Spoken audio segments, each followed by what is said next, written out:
பின்னால இருக்கிற அப்பாவும் நிரந்தரம் கிடையாது. சாட்சாத் லக்ஷ்மி நாராயணன் தான் என்னைக்கும் அம்மா அப்பா.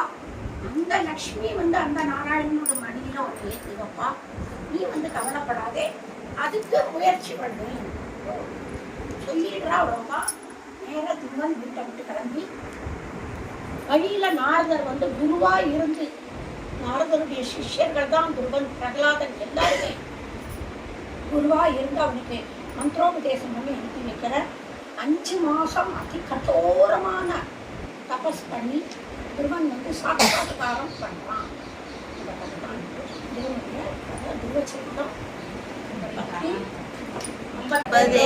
அனுநந்தன